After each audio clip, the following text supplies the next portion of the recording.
राज्यात काही जिल्ह्यांना आज पावसाचा रेड अलर्ट जारी करण्यात आलेला आहे। पुणे, रायगड आणि रत्नागिरी जिल्ह्याला आज रेड अलर्ट जारी करण्यात आलेला आहे। या जिल्ह्यांमध्ये वादळी वाऱ्यासह मुसळधार पावसाचा अंदाज व्यक्त करण्यात आलाय। या पार्श्वभूमीवर नागरिकांना सतर्कतेचं आवाहन करण्यात आलं आहे। यासोबतच संपूर्ण कोकणातच जवळपास जोरदार पावसाची शक्यता वर्तवण्यात आली, तर मुंबई ठाण्यातही या भागात आता रेड अलर्ट जारी करण्यात आलेला आहे।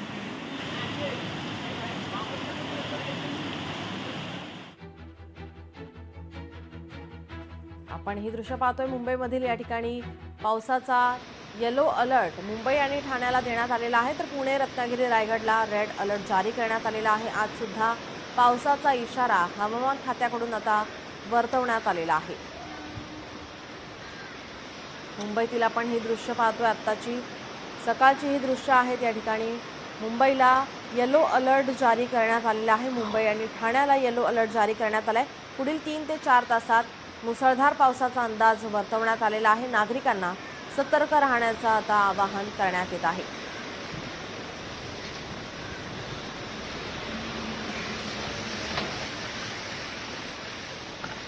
राज्यात काही जिल्ह्यात जोरदार पावसाचा इशारा देण्यात आलेला आहे। पुढील 3 ते 4 तासात मुसळधार पावसाचा अंदाज हवामान खात्याकडून वर्तवण्यात आलेला आहे।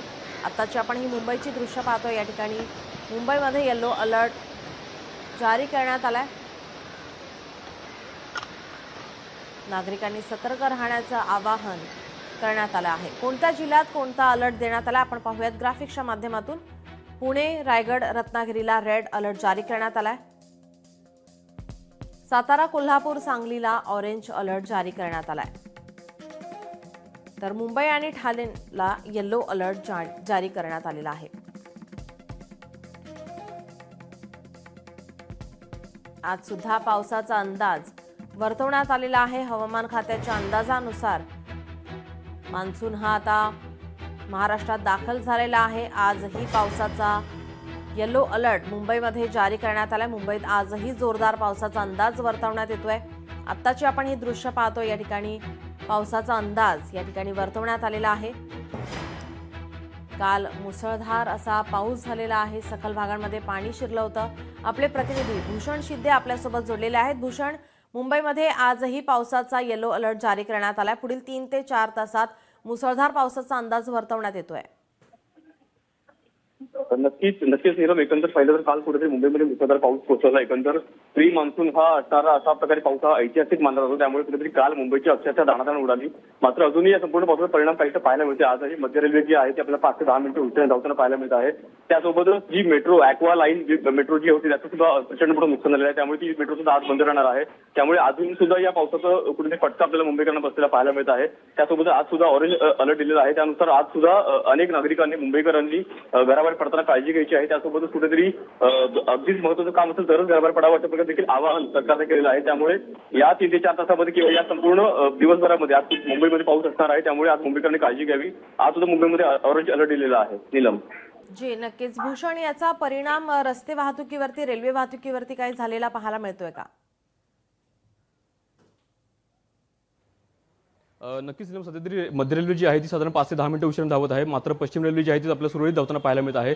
त्यासोबतच जी आपली रस्ते वाहतूक आहे ती सध्या आपल्याला सुरळीत धावताना पाहायला मिळत आहे। अनेक ठिकाणी पाणी साचलं होतं, ते निसरलेलं आहे, त्याचा निचरा झालेला आहे। मात्र अनेक ठिकाणी जर पाऊस पुन्हा कोसळला, पुन्हा पावसाचा जोर वाढला तर मात्र पुन्हा एकदा पाणी साचू शकतं अशा प्रकारे परिस्थिती आहे। त्यामुळे येत्या काळामध्ये काही दिवसभरामध्ये कुठेतरी पालिकेनं अनेक ठिकाणी पंप बसवले, अनेक ठिकाणी उपाययोजना केलेल्या, मात्र ते कुठेतरी पावसाचा जोर वाढला तर मात्र पुन्हा एकदा प्रश्नचिन्ह उभं राहू शकतं। त्यामुळे कुठेतरी मुंबईकरांनी आजच्या दिवसभरात सुद्धा काळजी घ्यायची आहे।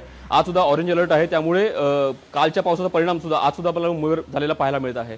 नीलम जी नक्कीच भूषण, याचे अपडेट आम्ही तुमच्याकडून घेतच राहू। तुर्तास धन्यवाद आपण दिलेल्या माहितीसाठी।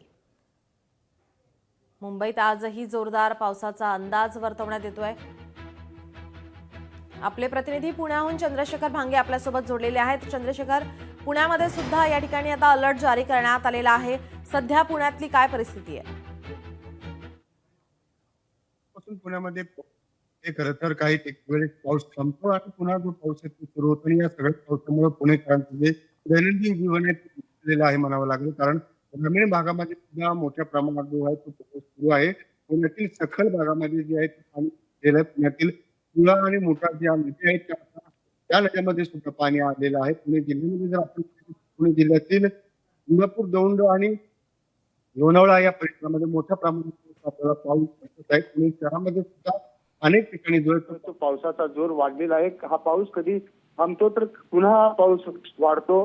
पावसाची जी रिपरिप आहे ती गेल्या 3 ते 4 दिवसापासून पुण्यामध्ये सुरूच आहे आणि या सगळ्या पावसामुळे शेतकऱ्यांना मोठा फटका बसलेला आहे. शेतकऱ्यांचे जे उन्हाळी पीक आहेत ते उन्हाळ्यात पिकांना मोठ्या प्रमाणात नुकसान जे आहे ते बसलेलं आहे. शेतकऱ्यांनी या सगळ्या पिकाचे पंचनामे करावे अशी मागणी केली आहे, परंतु हे सगळे पंचनामे न झाल्यामुळे शेतकऱ्यांमध्ये नाराजी आपल्याला दिसत आहे. एकंदरीत पुण्यामध्ये आणखी 3 ते 4 दिवस अशा स्वरूपाचा पाऊस असल्याचं वेधशाळेनं वर्तवलेलं आहे. त्यामुळं घराच्या बाहेर पडताना खबरदारी घ्या, काळजी घ्या असं आवाहन सुद्धा वेधशाळेनं वर्तवलेलं आहे. खरं तर मी सध्या पुण्यातील पुरंदर तालुक्यामध्ये आणि माझ्या पाठीमागं बघू शकतो की या ठिकाणी सध्या पाऊस जो आहे तो आपल्याला पाहायला दिसत आहे. मोठ्या प्रमाणात धुकं आणि ढग जे आहे ते आलेले आहेत आणि पाऊस जो आहे तो 15 दिवस अगोदरच या ठिकाणी आल्यामुळे शेतकरी जे आहेत पेरणी करावं किंवा नाही याचा विचार करत आहेत. एकंदरीत कृषी विभागानं सुद्धा या शेतकऱ्यांना योग्य वेळ आणि योग्य परिस्थिती पाहूनच आपण पेरणी करा असं आवाहन केलेलं आहे. आणखी 3 ते 4 दिवस शहरामध्ये रेड अलर्ट राहणार आहे. एकंदरीत